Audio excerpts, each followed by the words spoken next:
continues the violent protest here at home over Islam. Demonstrations igniting into all-out brawls. The protest and backlash. One side warning about the dangers of Islamic law, the other side calling that racism. Russian contacts, the spotlight now turning to Attorney General Jeff Sessions. New questions raised from Comey's explosive testimony. Disturbing discovery, never before seen video. Police rescuing a woman held hostage in chains by a South Carolina serial killer. Tonight, inside the makeshift dungeon. Summer danger, it's known as secondary drowning. The new warning for parents and children who love to swim in the summertime. What one family says saved their child's life. And the original Batman saying goodbye to Adam West. The first actor to bring the Cape Crusader to life. From ABC News, this is ABC World News Tonight. And good evening. Thanks for joining us on this Saturday. I'm Tom Yamas, and we begin tonight with the breaking news. The clashes erupting into brawls here at home over Islam. Police pepper spraying dueling demonstrators in Seattle as protesters faced off across the country. The group behind more than 20 planned rallies say they are protesting atrocities committed under Sharia or Islamic law, such as oppression of women and the gay community. But civil rights groups and others accusing those protesters of being just plain anti-Muslim. ABC's Clayton Sandell starts us off. Anytime, any place, punch a Nazi in the face.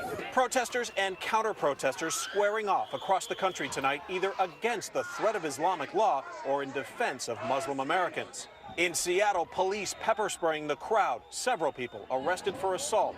Angry crowds gathering in at least 20 cities in St. Paul, Minnesota, Austin, Texas, and San Bernardino, California, where protesters gathered in the shadow of the building where 14 people were murdered in 2015 by a husband and wife investigators say were motivated by Islamic extremism. We are here protesting against a form of government and a religious belief that believed in killing the residents of our city. The protest organizers, a group called Act for America, say they're against what they perceive as the spread of Islamic law known as Sharia, claiming it contrary to basic human rights and incompatible with our laws and our democratic values. Enslavement of women, execution of gays, female genital mutilation of 6-year-old little girls. If you are saying that's okay, we as a society have the right to stand up and say no. KKK, no fascist USA.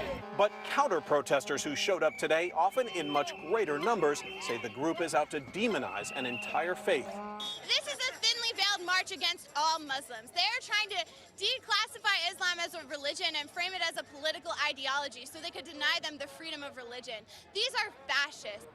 And Tom, here in San Bernardino, there were a few skirmishes and 3 arrests, and some of the same police officers who responded to that horrible 2015 shooting just down the street from here were back today helping keep the peace. Tom? Clayton Sandell on the scene of one of those protests. Clayton, thank you. Next to the intensifying spotlight now on Attorney General Jeff Sessions.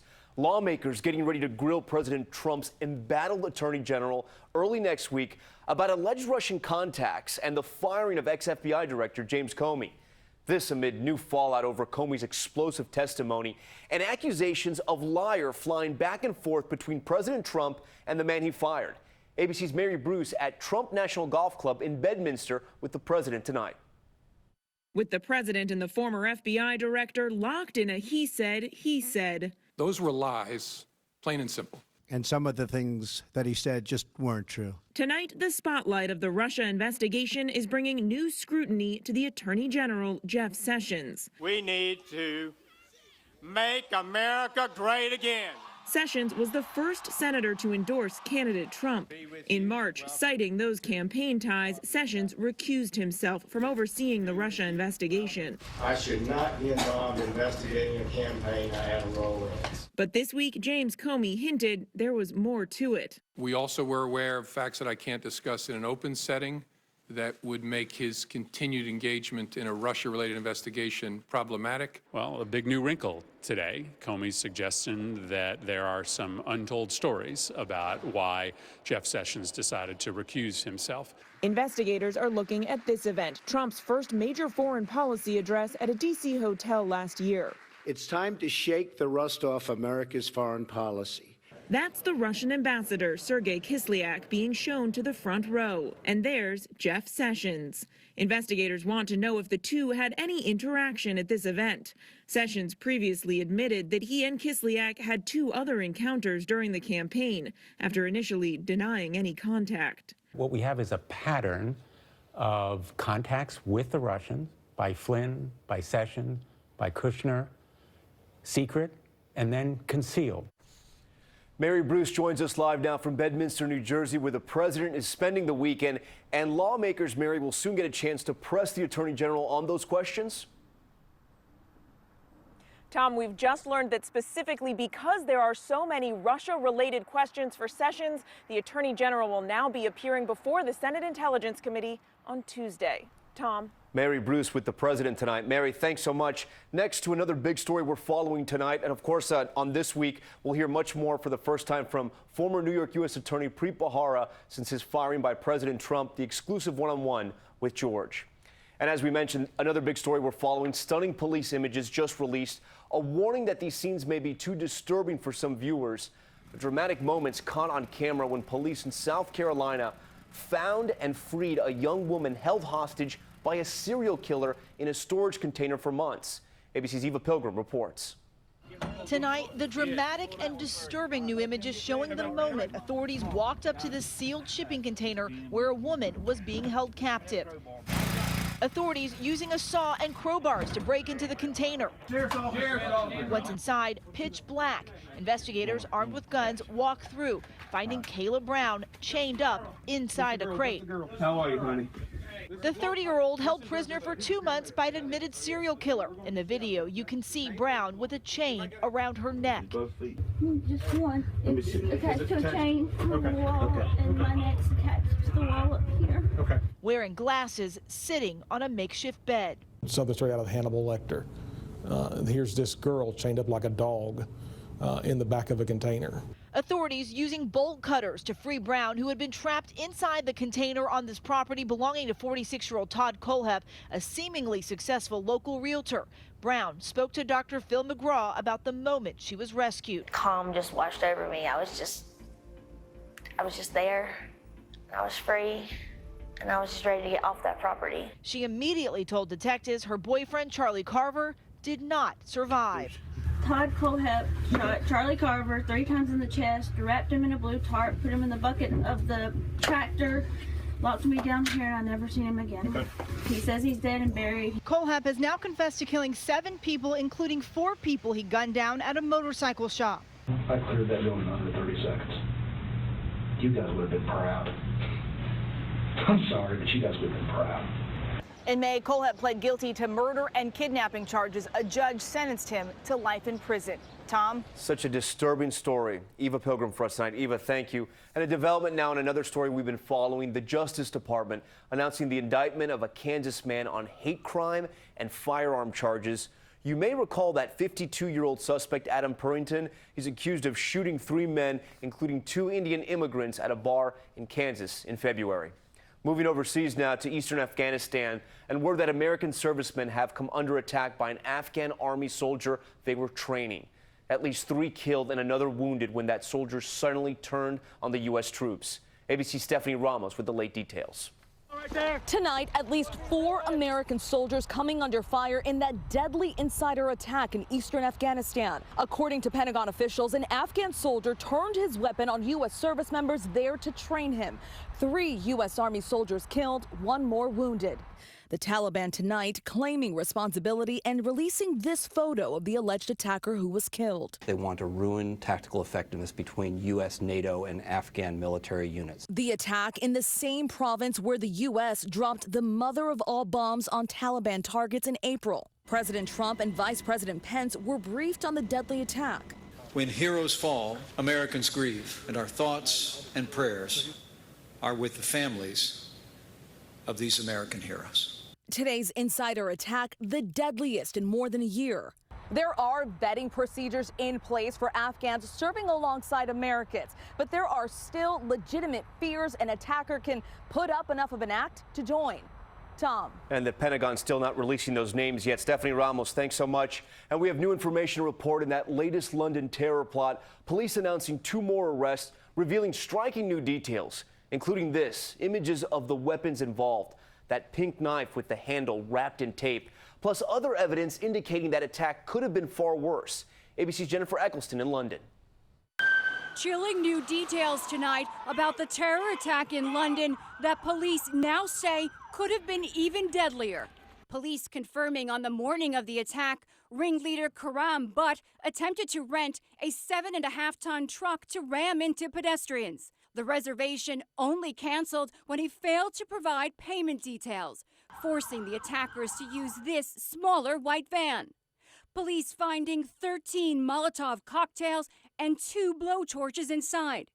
Tonight, investigators are also appealing to the public for any new information about these pink ceramic knives. We've seen the 3 attackers purchasing these knives. Then also please contact us. Police also revealing Butt was on bail during the deadly rampage, arrested last year for fraud. Police say someone called a hotline about Butt, seen here in this British Channel 4 documentary on British extremism, but uncovered no evidence he was planning an attack. Tonight, 7 men are now in custody. Police are calling the pace of the investigation unprecedented, but questions continue to linger over the effectiveness of Britain's extremist monitoring. Tom? Jennifer Eccleston with that update from London. Jennifer, thank you. Back here at home, an investigation is underway into what may have ignited a smoky fire at a downtown parking garage. Firefighters in Chicago racing to put out that blaze this afternoon. At least 6 cars completely destroyed and 6 others damaged. 5 people were evacuated from the 15-story structure. No injuries were reported. Turning now to the weather extremes, millions bracing for sizzling temperatures. And take a look at this video inside a severe thunderstorm racing its way through North Dakota. Senior meteorologist Rob Marciano joining us now from New York's Central Park. And Rob, the weather really has been all over the place. It has, and we had a record or below average May and first week of June for many across the east, and we're seeing a wild swing now. Look at these change in the pattern. A big trough out west, big ridge building in the east, 90s from Denver all the way to Chicago today, and a building again tomorrow farther to the east, 95 in D.C., 92 degrees in New York. And up top of that ridge, we're going to see some showers and storms in Minneapolis, right, the bullseye for damaging winds potentially tomorrow. But the big story going forward really is going to be the heat wave. 3 days at least of 90s plus consecutively. Might see records fall during the day on Monday, so finally feeling like summer, whether you like it or not. Tom? A really hot summer. All right, Rob, thanks so much. Now to the loss of a TV legend. Adam West, the Batman star, died in Los Angeles at the age of 88, trying his luck in Hollywood after a stint in the Army. Forever remembered by the role that defined a lifetime. Here's ABC's Matt Gutman.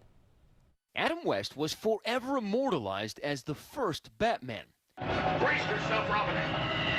We're going down. His hit TV show in 1966 as colorful as it was campy.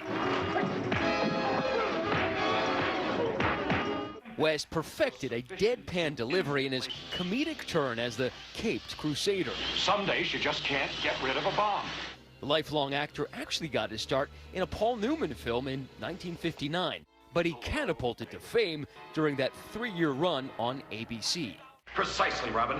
Once it was canceled, West complained that he lost jobs because of typecasting. But later in life, it also led to a rediscovery as Mayor Adam West in the animated series Family Guy. I was trying to gain superpowers. Well, that's just silly. Silly, yes. Idiotic, yes. Eventually, West came to terms with his cult favorite status. It's given so many people worldwide so much pleasure, and it's been very good to me. His family tonight saying he saw himself not so much as the dark knight, but as the bright knight. Matt Gutman, ABC News, Los Angeles. A TV legend. There's still much more ahead on World News Tonight this Saturday.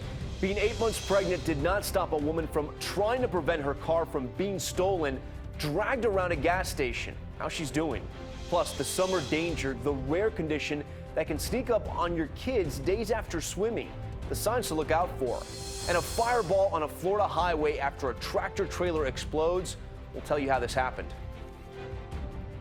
This is ABC World News Tonight, brought to you by Bright House Financial, established by MetLife. Predictable. The comfort in knowing where things are headed. Because as we live longer and markets continue to rise and fall, predictable is one thing you need in retirement to help protect what you've earned and ensure it lasts. Introducing Bright House Financial, a new company established by MetLife to specialize in annuities and life insurance. Talk to your advisor about a brighter financial future. When it comes to heartburn, trust the brand doctors trust. Nexium 24-Hour is the #1 choice of doctors and pharmacists for their own frequent heartburn. For all day and all night protection, banish the burn with Nexium 24-Hour. You know how your hair tangles the minute you wash it? New Pantene, the first shampoo with active Pro V nutrient blends, fueling hair 100% stronger that's instantly smoother and tangle-free. Because strong is beautiful.